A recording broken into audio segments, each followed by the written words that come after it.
Hey everyone, and welcome to today's Explainer. We're diving straight into something absolutely fascinating today. We're going to be unpacking the core psychological needs and the relationship patterns that really drive healthy partnerships. We're stripping away all those tired myths, and we're getting right down to the actual psychology of connection. So, let's jump right in. Now, if you're a guy who's ever been in a relationship, you've probably stared at the ceiling late at night, asking yourself these exact questions. You know the ones. What is she actually trying to tell me? Or why did she just become so distant out of nowhere? It is incredibly common.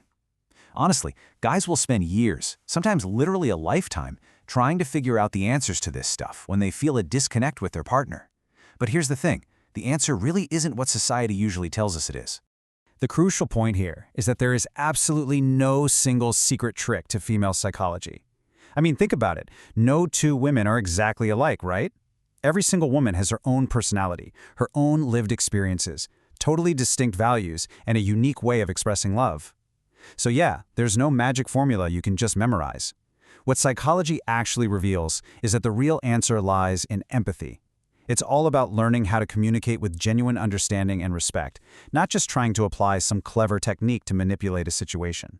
And this brings us to a huge mistake a lot of guys make. They spend all their energy just trying to impress a partner. They focus purely on the attraction side of things, and they completely forget to actually understand her as an individual. Now sure, attraction might spark a relationship in the beginning, but seeking to genuinely understand and empathize, that's what actually sustains it over the long haul. Staying curious, asking real questions, and learning who your partner truly is, that is your real foundation.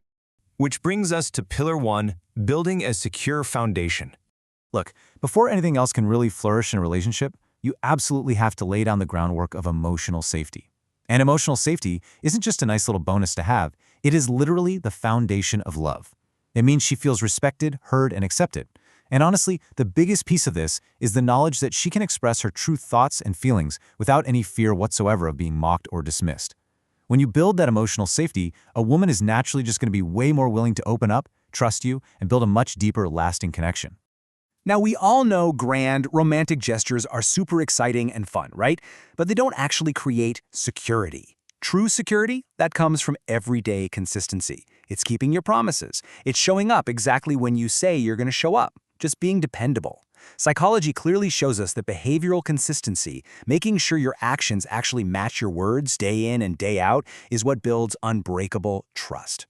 And you know, that consistency naturally builds into respect. Now, while compliments and buying flowers are deeply thoughtful gestures, true respect is the absolute non-negotiable here. It means actively honoring her opinions, especially when they're totally different from yours. It means honoring her boundaries without constantly pushing against them.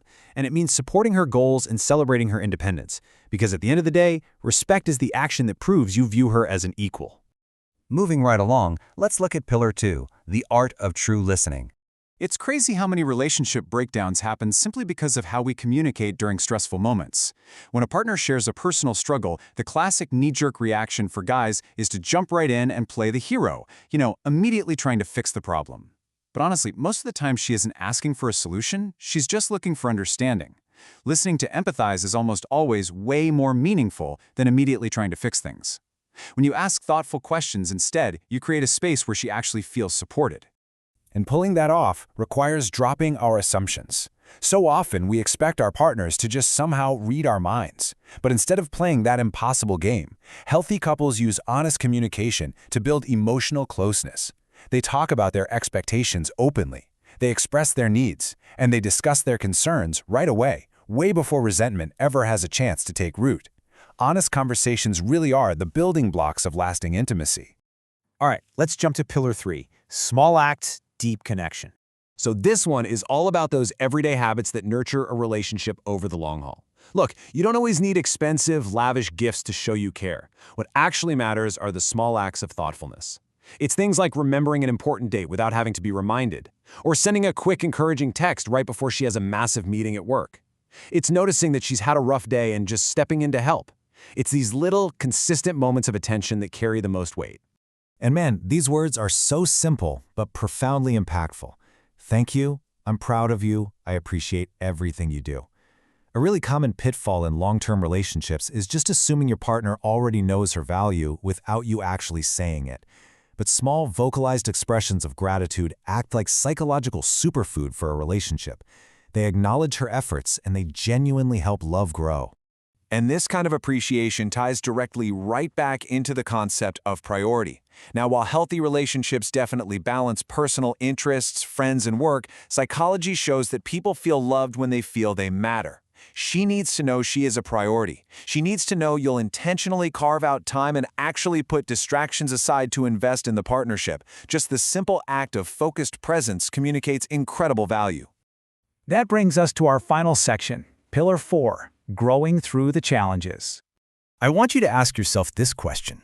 How do you respond to disappointment, conflict, or high stress? Because let's be real, anyone can be kind, patient, and loving when everything is going perfectly, right? But character is truly revealed when things get tough. The way you manage stress and conflict says infinitely more about you than how you act on the easy, sunny days. Showing emotional maturity during those hard moments is what creates immense confidence and safety in the relationship. Which brings us to what might just be the most significant psychological insight of this whole explainer. The goal here isn't to be some flawless, perfect hero. The foundation of a lasting bond is finding a partner you can actually grow with. It's about being secure enough to say, hey, I made a mistake, learn from it, and just communicate better the next time around. Healthy relationships aren't built by perfect people. They're built by two imperfect people who are deeply committed to becoming better together. It really forms this beautiful, continuous loop. Step 1, you learn about each other continuously. Step 2, you communicate your needs and boundaries with kindness. Step 3, you forgive each other when you inevitably stumble. And step 4, you grow. Getting the core of relationship psychology isn't about applying some clever techniques. It's about being emotionally aware enough to participate in this exact cycle. The more you understand your partner as a unique individual, the stronger your relationship is going to become. And I think this perfectly distills the core of everything we've covered today into one really powerful takeaway. Love isn't about winning someone's heart through manipulation, and healthy love is absolutely never about control. It is about partnership. It's about creating this shared environment where both people feel completely safe, entirely respected, deeply appreciated, and genuinely understood. That is the ultimate goal. So, I want to leave you with a final question to really reflect on today. In your opinion, what is the most important thing a man should understand about women in a healthy relationship? Just take a second and think about how you would answer that right now, based on everything we've explored. Thank you so much for joining me on this explainer today. Keep learning, keep growing, and I'll catch you next time.